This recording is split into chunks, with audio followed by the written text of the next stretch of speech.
რაც ვფიქრობ, რომ შეიძლება საინტერესო იყოს სხვა ადამიანებისთვისაც არის ის, რომ სანამ სკოლაში პირველ კლასში შევიდოდი, მანამდე მახსოვს ერთი მომენტი, როდესაც აღმოჩნდი სკოლაში.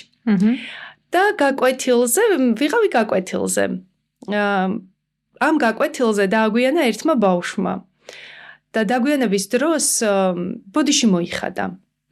მაგრამ რატომღაც აღმოჩნდა, რომ მასწავლებლებმა უთხრეს, რომ აი, მაინც არ უნდა დაგეგვიანა, ეხლა უკვე ბოდიში არ არის საკმარისი და ასე შემდეგ.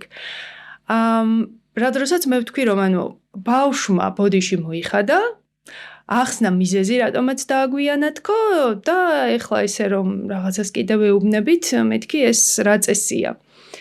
პირველ კლასში ხარ ამ დროს? პირველში არ ვარ ჯერ. შენ წარმოიდგინე, კი, მე არ ვიცი ეს ისტორია ვინმეს ახსოვს თუ არა და დიდი ალბათობით არავის არ ახსოვს, მაგრამ ეს არის ისტორია, რომელიც მე არასდროს დამავიწყდება და ისტორია, რომელმაც შეიძლება ითქვას განსაზღვრა მერე ჩემი დამოკიდებულება გარესამყაროს მიმართ. რა დროსაც პასუხად მივიღე ესეთი რაღაცა, რომ შენ ვინ მოგცა იმის უფლება, რომ უფროსებს ასე ელაპარაკო. რა დროსაც ძალიან გულწრფელად ვთქვი, რომ საკუთარმა თავმა, ანუ წარმოიდგინე სადღაც 5 წლის, ალბათ, იმიტომ რომ 6 წლის შევედი სკოლაში, ვთქვი ასეთი რაღაც, რომ ჩემმა თავმა მომცა იმის უფლება, რომ ასე ვისაუბრო. და მაშინ მივიღე გაფრთხილება, რომ არასდროს ცხოვრებაში არ უნდა გავბედო და უფროსებს ასე არ უნდა ველაპარაკო. ეს გაფრთხილება ვისგან იყო?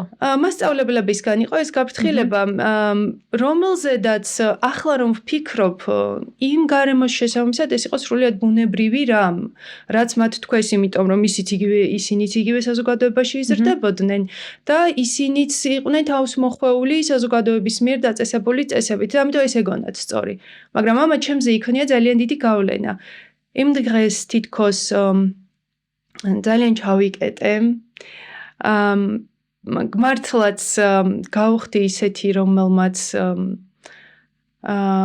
ვერ გამბედაობა, რომელიც მქონდა, თითქოს ერთი ხელის მოსმით სადღაცა გაქრა და ძალიან ბევრი წელი დამჭირდა იმისთვის, რომ მე ეს გამბედაობა ისევ თავიდან დამეფიქსირებინა საკუთარ თავში და ყოფილიყავი ისეთი გამბედავი, როგორიც მაშინ